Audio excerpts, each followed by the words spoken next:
Welcome back to Unlocking the Parenting Code, all about boys. I'm your host, Kathy, and today I'm excited to welcome Sabrina Trobuck. Sabrina is a registered clinical counselor and the author of Not Good Enough: Understanding Your Core Belief and Anxiety. With a master's degree in counseling psychology, she's worked as a teacher, a vice principal, and a school counselor before establishing her private practice. Sabrina is also the mother of two adult sons. She transformed her parenting approach when they were 9 and 10, focusing on fostering the core belief of being good enough, important, and valued. She now continues to support her boys from afar while helping others reshape their self-perception through counseling and public speaking. Sabrina, welcome to the show. Thanks for having me. It's nice to be here. So let's jump right in. And can you start by sharing a little bit about whatever story is behind that turning point where your boys were 9 and 10, like when something shifted for you as far as parenting, what it looked like and the impact? Sure. So I was a learning assistant teacher. And then towards the end of my teaching career, I started as a school counselor. And I went to a 3-day workshop on suicide that was presented from that perspective of not good enough. At the end of the 3-day workshop, I just thought, this is what I need to do. I need to learn more. The presenter was a man named Tony Martins. And so I contacted Tony after, told him I wanted to learn more about the model of therapy, and asked him if he would take me on and train me in his model of therapy. And he agreed. And it was at that point where, you got to practice what you preach. And so if I'm going to be teaching this model of therapy, I need to live it and believe in it as well. And so, I think probably even before that, my core belief was changing a bit, but it didn't have as profound an impact as it did once I actually kind of knew what the model was, understood how it worked. Then I was able to really challenge my core belief, which then allows me to create a different core belief in my boys. My core belief is not good enough, not important, not valued. It makes it really challenging for me to teach my boys anything else. So I had to find that within myself. Then I was able to support that more and more within my boys. So what did that look like? Like how did it change?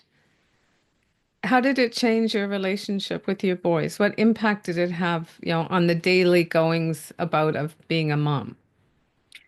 It's a lot of subtle things that you don't really even notice.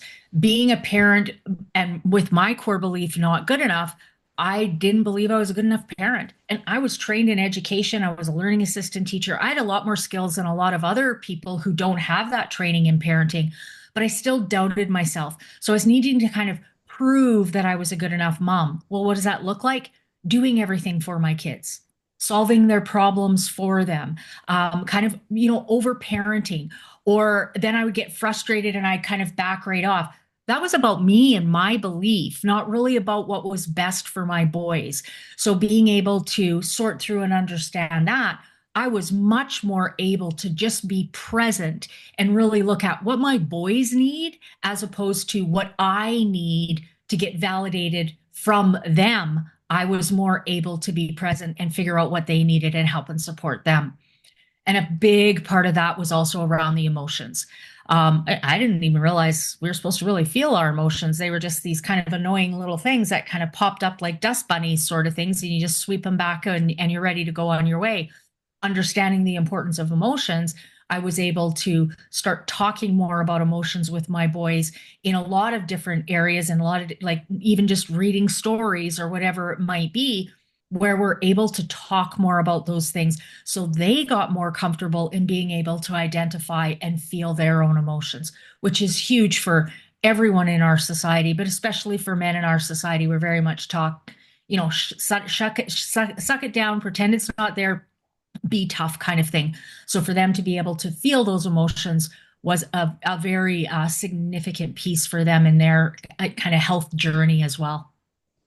Can you break down a little bit what those like really, a little more detail on what the core beliefs are and why they're so deeply ingrained? Like you said, you have to be aware. So where does that all come from and what You are know, they?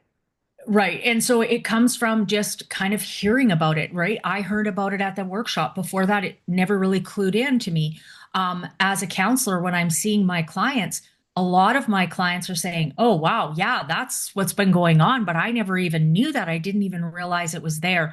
Because that core belief is that quiet, unconscious voice that's in the back of our heads, kind of saying, I don't think you're quite good enough for that. I don't think you can quite handle that. Creates that self-doubt, that insecurity, that needing to kind of be defensive and keep people at a bit of a distance. And it started honestly before you're even born. If we look at parents, if I have two parents whose core belief are not good enough, not important, not valued, they're going to teach their children that. Not purposefully, they're usually not even aware it's going on, but the way they react, the way they respond, the way they handle things, the way they cope with stress, all often reinforce and create these patterns of behaviors that then get passed down to our kids. So it's this thing that's been going on since before they were even born. It's pretty hard to be aware of it. It's that significant. It's kind of like blood flowing through your body. You know it's there, but you don't really ever stop and think about it or feel it.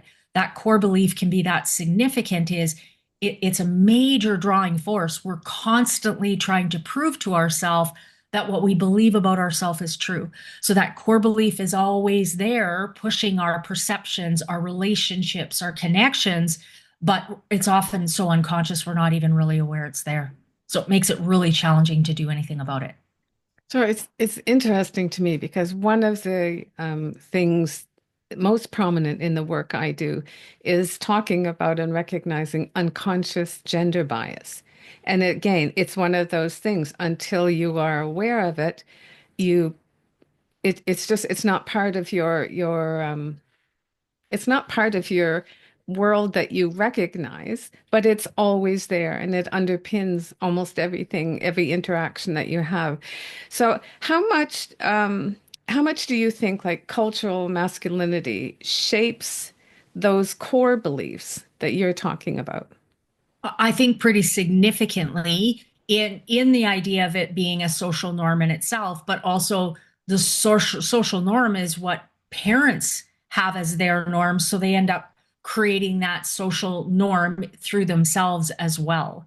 And we see it, everywhere. My boys grew up playing hockey, and at one point, my son, when he was younger, wanted to put pink tape on his stick.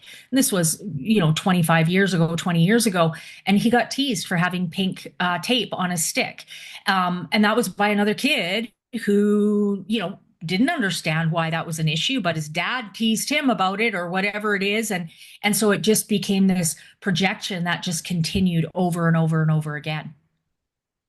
Yeah, I remember when our son was 2, we had some professional photographs done, and it was a place where they had costumes and things that you could have for your child, and I dressed him in a really beautiful pink tuxedo, and I thought it was gorgeous. Like there was, you know, but I definitely had reactions like, what are you doing? It floored me a little bit, but it very definitely is part of our culture and it has been normalized.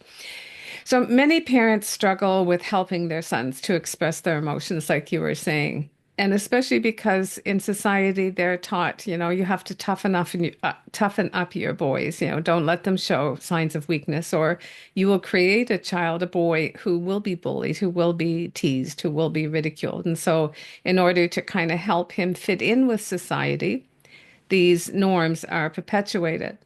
So, as a mom, did you have any moments where you had to challenge your own beliefs about parenting boys and what the boys should be and your beliefs about masculinity and parenting, any things you had to unlearn when you were going through this process of core beliefs? I think I was pretty lucky. My mom and dad were pretty open about, girls can do girl things, boys can do boy things, girls can do boy things. So I didn't have it as significant as a lot of people, but there definitely was some stuff there, especially when it came around. Oh, I don't want them to get teased or are bullied in the school. So outside of what I see, so we had to like have some conversations about, you can do whatever you want to do, but it's also important to remember that it has an impact on people around you. So we talk about those consequences and help him try to make decisions that were more, there was a more rounded knowledge of the possibilities of what could come of it. So then he was more prepared for his decisions. They usually still decided to do what they were going to do, but they would have felt even more prepared in being able to handle that for sure. Um, I don't think, I think my lack of willingness to talk about emotions with my boys wasn't so much the gender bias as it was I wasn't good at feeling my emotions. Yeah. So, as parents, our kids are struggling, our kids are feeling emotion, that creates emotion in us. If I don't want to feel my emotion, I need to make my child feel better. So I need to fix the problem, minimize it, try to just make them feel better in whatever shape or form it is, because then if their emotion goes away, I don't have to feel mine. So that's more where I was guilty in. I would feel emotion when they were feeling emotion. I didn't know how to handle their emotion because I didn't even know how to handle my own emotion. So I needed to quickly try to kind of make it better, minimize it, make it not into as big of a deal, rather than just acknowledging that, yeah, you should be feeling your emotion. That makes sense, whatever it might be. I failed my social studies test. Well, yeah, that sucks. And it's okay to feel your emotion around that rather than, oh, don't worry, you can do an extra test, or you can talk to the teacher or whatever it might be. You'll make it up on the next one. Just feel it. And so I had to really work on myself and get a lot better at my being able to understand and feel my emotions. The more I was able to do that, the more I was able to be present with my boys when they were feeling their emotions. A lot of parents, myself included, struggled when their boys first started, public school or, from, the younger years, kindergarten, grade one, grade two, grade three, in that time period.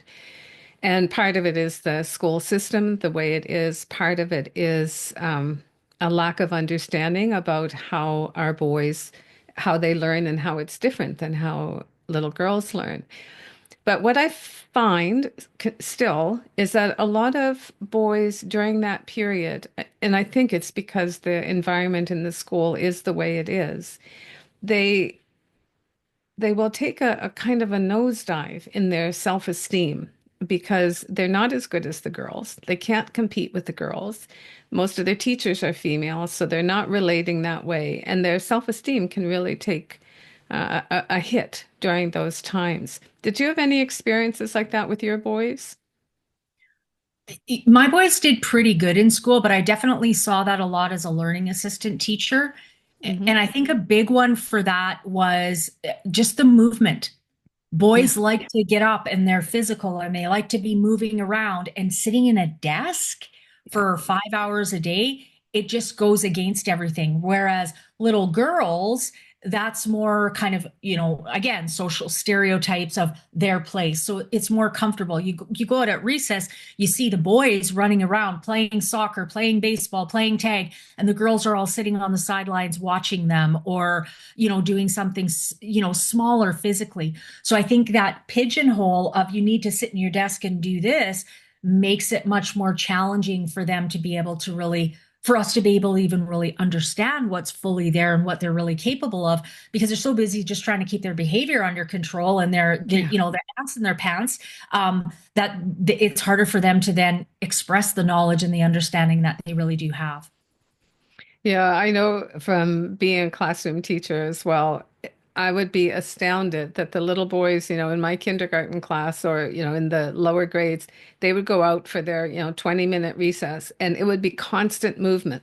Like there would be no stopping. And they seemed to know what they were doing as far as games went, but constant movement. And it just made me really aware of how much effort they must be putting into the normal day inside the school in order to contain that in because it just explodes when they have the opportunity to get it out. So, yeah, Yeah, it's a very, it's quite a very different. conundrum. Yeah, Yeah. for sure. I remember when my boys, I'm not a mother of girls. I just have two boys. And I remember the first time my boys, we started hanging out with another family that had girls. They got invited to their first girl birthday party. They were young, maybe 6 and 7 or something around that age. And, my boys, they go to a birthday party, they show up in their play clothes and they're off running and they're playing, they're building forts and all these things. We get to the door, we knock on the door, and I open the door and there's not a peep. There's not a sound. Oh, did I get the wrong day? Is the party not today? And they're like, yeah, no, it's okay. The bedroom door opened and these six little girls all walked out in an orderly fashion in their little outfits. And I'm like, this is not a birthday party that I'm used to. So there's Yeah. very significant extremes. And often what we try to do is put them in a place that's most convenient for me rather than what's really in the best interest of the kids learning and learning styles and the social emotional piece and all that kind of stuff for sure.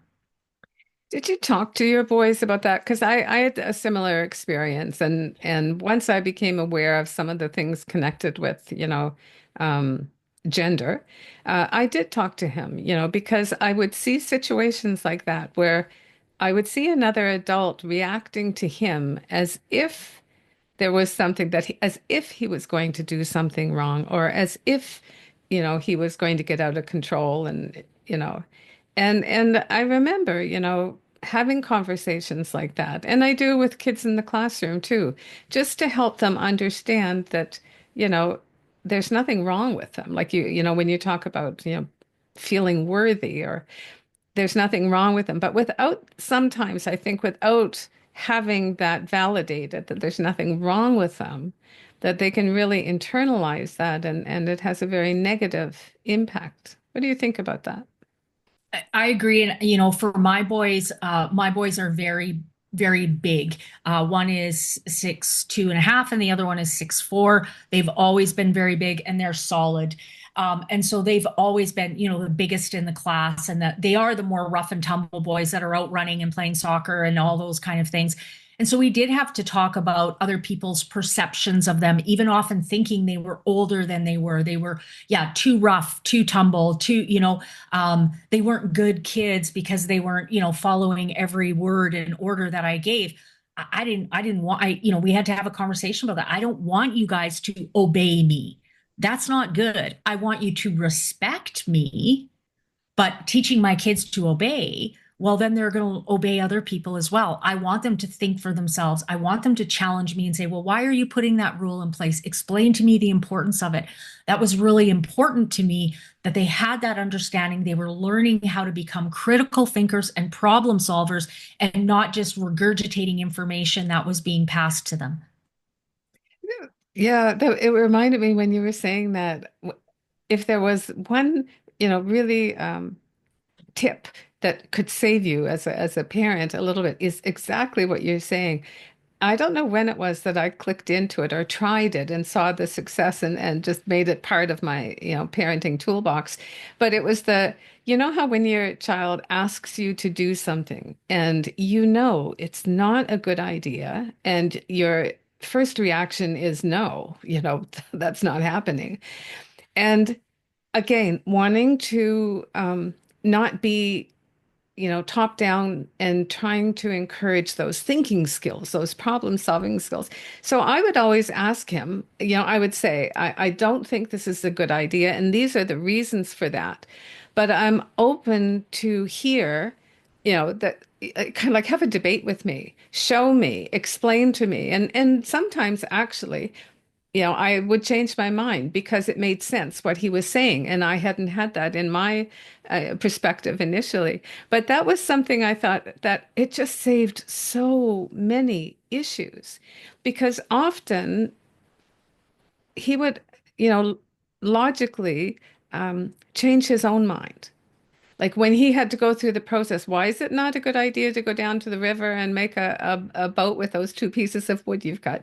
And by him trying to convince me it was a good idea, he could actually see himself why it wasn't. So, yeah, I found it interesting when you were saying a very, very similar thing. Sabrina, now that you have adult boys, which is a new world, I find, and it's really interesting and can be very beautiful. What do you see in your boys that makes you really proud of how you raised them and how their core values have developed? Um, I think that is part of it. They're good thinkers, they're good problem solvers, they're good decision makers. They are both also empathic. And so they're able to kind of see and try to understand other people's perspectives. They're willing to kind of help and look out for the kind of greater good, which I was growing up too, but I often did it at my own expense. I was more the helper to sacrifice. They seem to have a bit more of a balance of, yeah, I'm going to help you, but no, I can't now because I have my own things to do. So I think the other piece, yeah, actually just saying that right now, I think the other piece that kind of comes to me that makes me really proud of them is they have a good balance in kind of all aspects, their social life, their career life.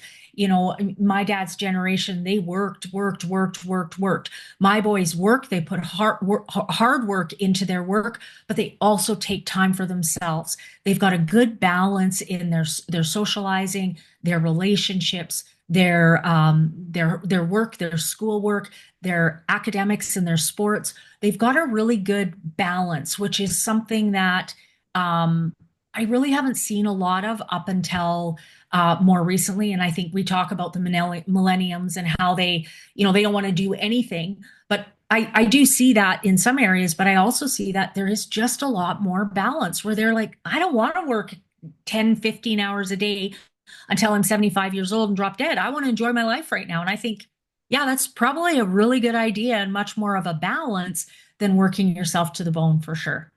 Yeah, I agree. And I see that too, that it's and I know from like having younger teachers in the schools that I was in and not understanding completely their mentality. Like it's a different work ethic that they're coming in with. But that was one of the things that I really appreciated was they're willing to kind of fight for that balance, like not just to say, oh, I'll put it on the back burner till I'm further up the ladder.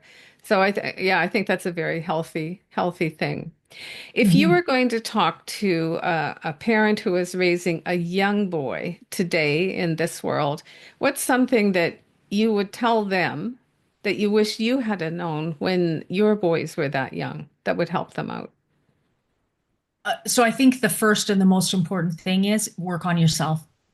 The healthier you are as a parent, the more you're going to be able to be a positive influence for your child. That's by far, hands down, the most important thing. After that, I think it would be around the emotions. Start talking more about emotions. If you have a young child and you haven't really talked a lot about emotion, even starting to talk about emotions creates emotion. And so then I'm just going to climb up, not say anything, or the famous high school, junior high school is I don't know, I don't know, I don't know. So then it just kind of passes by them. But if we start talking about emotions more, even in third person, so it creates emotion for me to tell you what I'm feeling, but I can tell you what I think you're feeling. That doesn't create as much emotion for me. But really, I don't know what you're feeling. What I'm telling you is what I would feel if I was in your situation. So it makes it a bit safer to be able to start to talk about emotions. So that's what I would really start with is start, you're reading a book, ask, what do you think that character is feeling right now? A kid throwing a temper tantrum in the grocery store. Oh, what do you think they're feeling right now? So just talking more about emotions in general can be really, really, really helpful. And then you slowly can start talking to them about what they're feeling. It may be too broad, too overwhelming to talk about what you're feeling in general. But often if you say, oh, are you sad? They'll go, yeah, but they may not be sad, but they think that's what they're supposed to be. So often giving them, three, four, five different emotions to choose from. Now it's not as scary as all of them, but you're also not pigeonholing them into one as well. And just slowly start talking about those emotions rather than jumping over the emotions and trying to solve the problem to avoid feeling the emotions. Problem solving is still important, but it needs to come after the emotions. Sort through the emotions and then go, okay, what do you want to do? How do you want to handle that? What would be some good ideas or what, here's a decision. What are the pros and cons of it or whatever it is, and help them talk through where they are ultimately solving the problem. I'm not doing it for them. We build confidence by trying and doing. So every time I do for my kids, I take away an opportunity for them to build their confidence.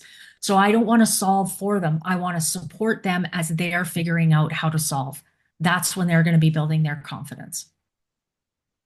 Yeah, that's very, very true, isn't it? Um,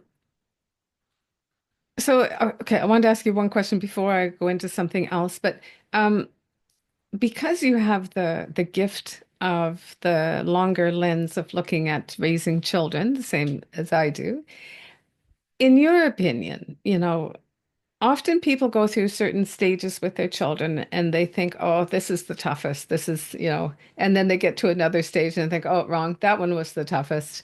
And I th Personally, I think each stage has gifts to offer and challenges. And sometimes I think it's the sometimes issues that are come up are because we get out of step with the new stage that our children are moving into or have moved into. From your lens, what would you say? What was the most challenging time as a mom of boys in your time? I would say probably navigating the divorce from their dad. So just trying to figure out how do I support them and help them work through all that while I'm also trying to sort through and figure out all that and deal with all of that. Now be a single parent and have figure out that financial responsibility and that balance with work and still get them to their extracurricular activities and all that kind of stuff. So it was a huge learning curve for me to figure out how do I parent as a single parent. And I didn't want to just I couldn't just focus on me. They were also struggling their life as they knew it, right? Our marriage was over, but that was only, a portion of my life. This was their whole life had changed. And so I needed to find that balance of being able to sort through and figure out what I needed to do so that I was able to be present for them while also trying to be there and support and be there for them. Um, but again, I kind of agree with you that the roughest stage really wasn't about them. It was about me trying to figure out how to navigate it for sure. Yeah, I think so too. How old were they when the divorce happened? They were 8 and 9. Okay, okay. Yeah. So after that, because there's a long way bet from 8 and 9 to the mid 20s that they're at now. Was there any other time that you saw them struggling the most? Sure. I mean, we all have ups and downs, right? So, struggling in their relationship with trying to navigate mom and dad's house, that caused sometimes there was ups and downs in that.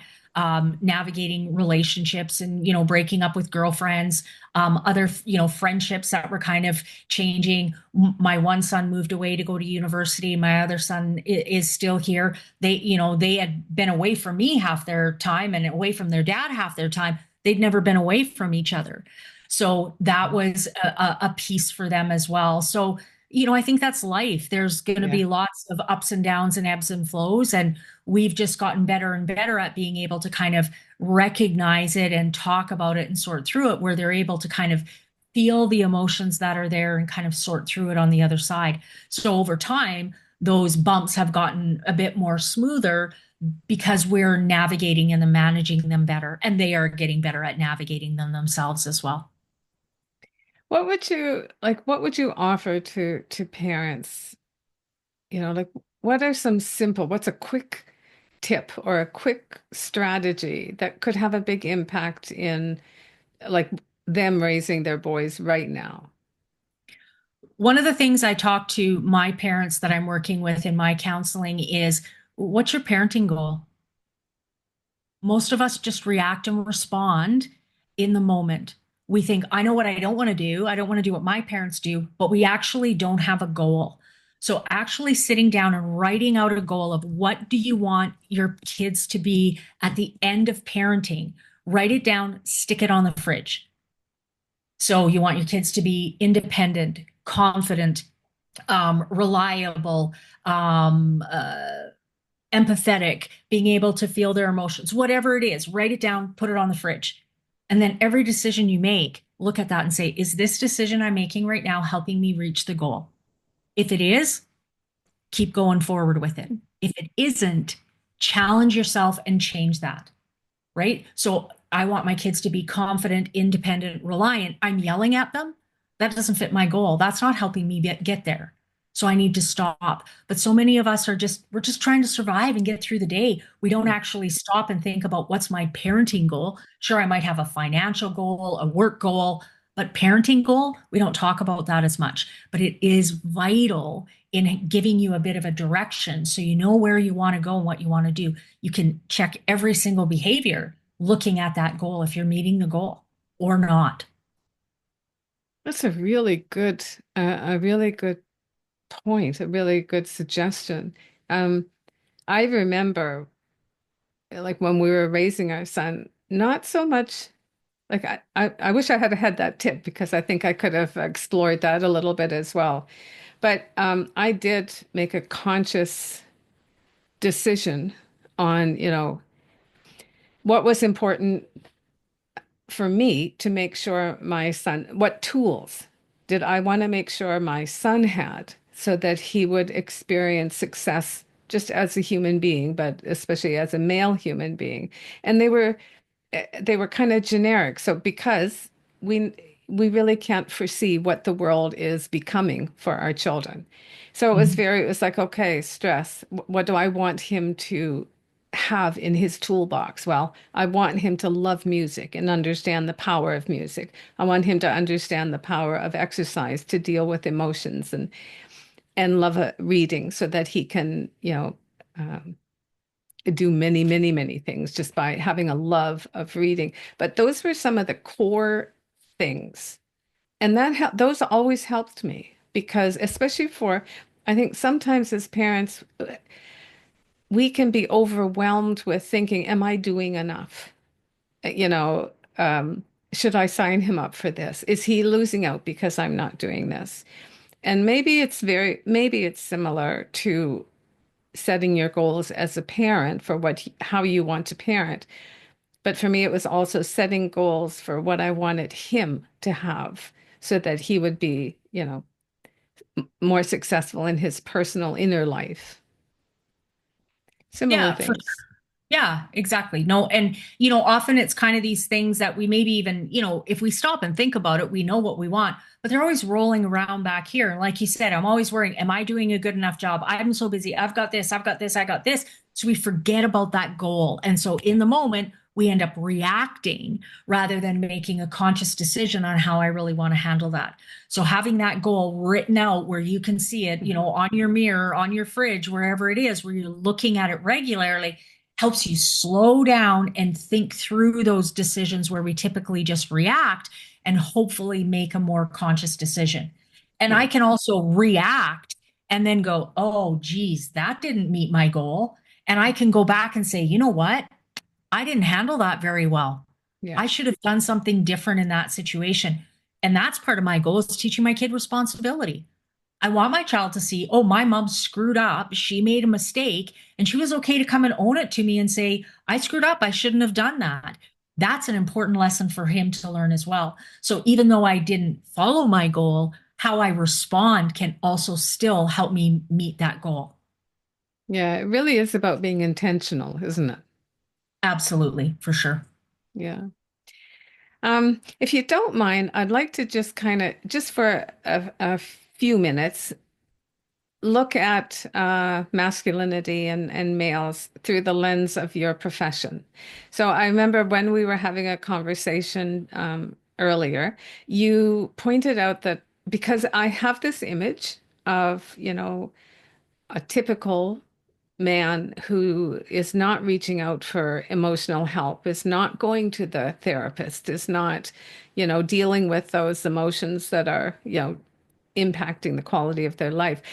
And you said something and it stuck with me. And I thought, oh, when we get on, I have to ask you to go a little bit more into that. But you said that you have noticed a significant change and that there are more men now that are reaching out for mental health, emotional support. What do you think is driving that change? I think it's challenging the stigma that's been attached to it for so long, and just talking more about it. We're talking more about anxiety, about depression, about mental health. That falls on men's ears too. And so I think we're seeing that more and more where it's okay. We're definitely seeing it more in our younger generation where it's not, oh, boys and girls, it's more, you have emotions. These are your emotions. So we're seeing it more, in the younger generation for sure. I remember I was selling my book at our farmers market here this past summer, and of course, had the book right on top. Not good enough, understanding your core belief and anxiety. And this young guy who was about 18, he came bouncing along. He's like, "Oh my God, I have that!" And he slapped the book down. He picked it up. He started looking through all the pages. What is this? Tell me about it. And so we were talking about anxiety and what it feels like and all those. And he was totally engaged, and he could have cared less who was around. But behind him was a man that was about 55 years old. And he just stood back like this. And he wasn't sure, didn't say a word, and he's just listening. You could see he's like, I want to learn more, but I'm not supposed to learn more. Right. And I was presenting a workshop in our community. So we were talking about that. The guy goes, okay, well, thank you. And he took off. And this older guy kind of got a little bit closer and says, that workshop's on Tuesday? And I said, yes, it is. He's good, but, and he took off. Oh, So how beautiful is that? yeah.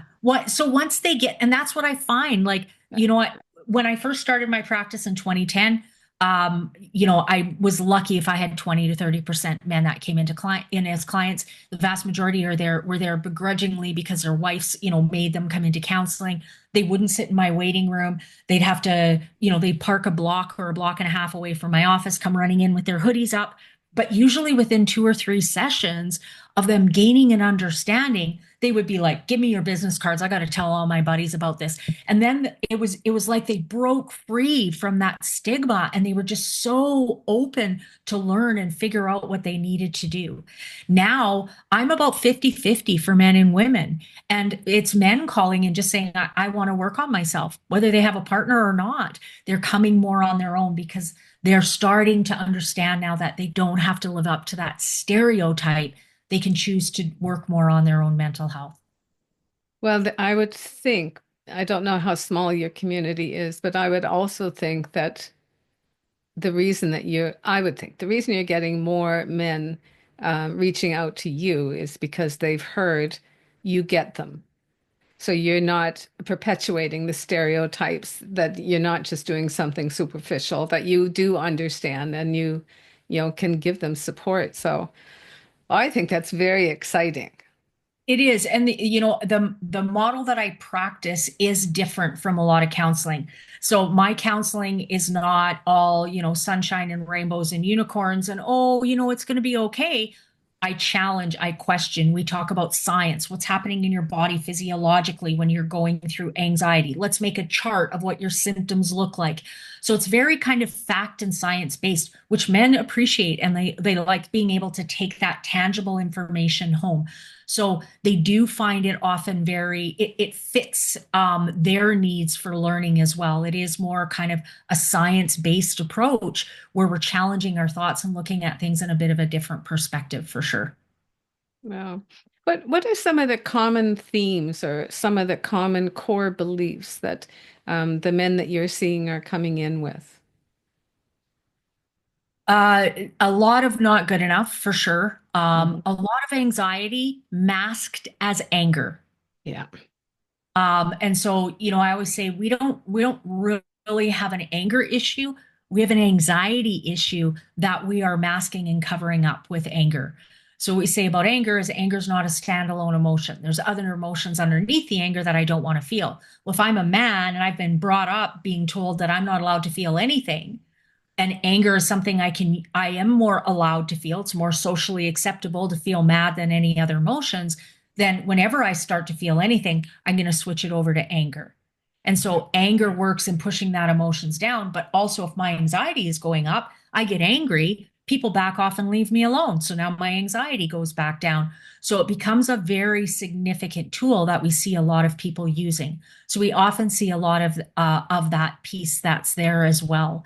Um, um, all kinds of unhealthy coping strategies, anger, alcohol, drugs, definitely lots of different things like that.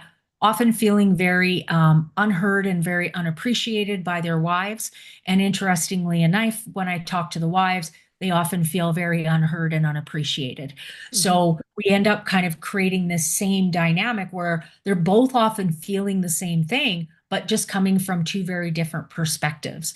So trying to get a better understanding of how that works can be really helpful for them as well. Have you found any for like when you're talking to in especially couples, have you found any really good strategies for them to understand that men and women communicate differently and to help them with those communication skills? We look at what each person needs. So often more men than women. Often men need a bit of time to just kind of think about things. It takes them a bit longer. I often talk about how, men are global to detail. So they think big picture first and then down to the little details. Women are the opposite. Women start with the detail and get to the global. So we need to take that into consideration when we're going to have a conversation where both people need to have time to kind of process and understand that information and be able to come back together. I often talk to my couples about, if there's conflict, the very first thing you need to do is take a break. When we start getting heated, we got too much cortisol in our brain. We have high levels of cortisol, our ability to use logic and reason, understand consequences, sequence events, connect to emotions, memory, not going to be there. So I need to take at least a 20-minute break, just let things calm down. Then I'm going to come back into the conflict, but with one purpose. My goal is for me to understand where you are coming from, and then for my partner to understand where I'm coming from. That's it. So I'm not even worrying about giving my opinion. All I'm doing first is trying to understand where you are coming from. Then that person repeats that. If we can get through that without conflict, then we go to the next step of, okay, now I want to explain my opinion to you. So we break it down into very small steps. First, we take a break. Then I'm coming to try to listen to understand that you. Then I'm coming to speak and have a voice and try to explain to you what's going on for me.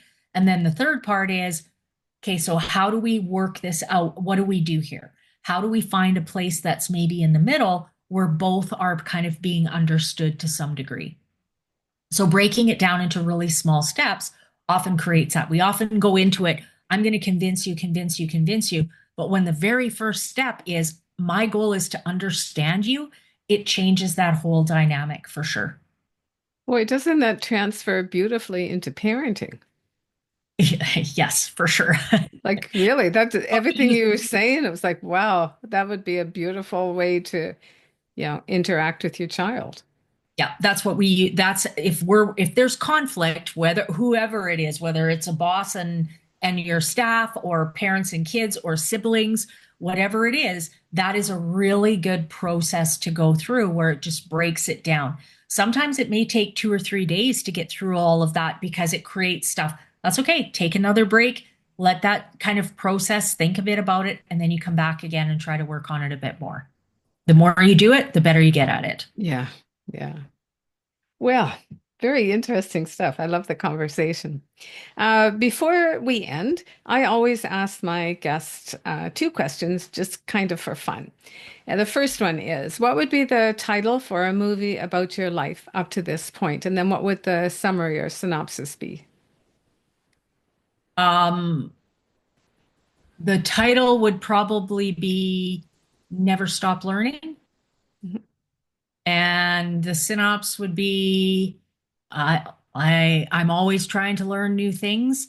I've gone from being a teacher to being a parent to being a parent and a teacher to being a single parent to being a school counselor to starting my own private practice to writing a book to figuring out how to do social media and promote my book. There's always opportunities to learn out there and just keep challenging yourself to learn new things. I always say I'm fighting Alzheimer's. Well, I think I could co-star with you in your movie because it would certainly have a similar plot. Um, okay, the second question is I want you to picture yourself with one of your boys, and they are just getting ready to welcome in a child, a son, into their world. What advice would you have for them? What words of wisdom? Um, Patience, be patient. Um, Keep working on yourself so that you can be the best, most present dad that you can be. Mhm. Those are good ones. So before we do wrap up, is there anything that we didn't talk about that you really wish that we had have talked about? I could go on for days and days and days.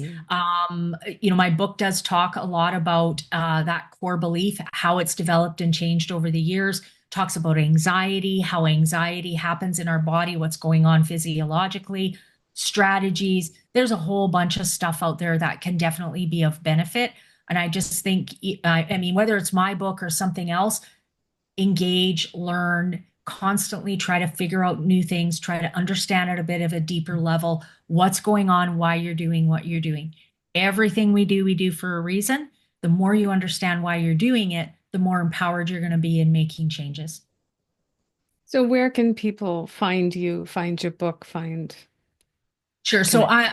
my website is throwbackholistic.org. And on my website, I have a link to all my book, where you can buy my book. It's available on Amazon, Barnes and Noble, Chapters Indigo. I don't know what you guys have over there. It's on all the Amazons though. I have a blog on there, which is a 2 to 4 minute read just on different informations around mental health. I have a page on there that has all my podcast interviews that I've done. And so there's a lot of information on my website. I'm also on YouTube at Troback Holistic Counseling and Facebook Troback Holistic Counseling. And then I'm also on Instagram at NGE. So that's not good enough underscore Troback. And I'm on TikTok at NGE underscore core underscore belief. You're busy. That's a lot. Wow, good for you.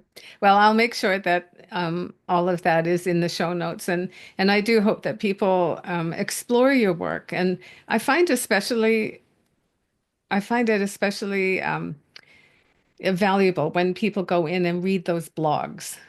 And because there's always, you can get some, like you said, it's all about learning, continuous learning, and just taking 2 minutes to read an article on a topic that for some reason you're drawn to can just have a big impact. So, for anyone listening, go to her website and find out what you can find out. So thank you again, Sabrina. I know how busy life can be, and I hope that you feel that I've honored your time today. It's been such a pleasure to talk with you, and I am sure that there are golden nuggets in this conversation that will help other parents along the road of raising their boys. Thanks for having me. And to all of our listeners, if you found this episode helpful, please subscribe, leave a review, and share it with someone who needs to hear it. Remember, the way we support our children and ourselves today shapes the next generation. Until next time, take care and keep unlocking the parenting code.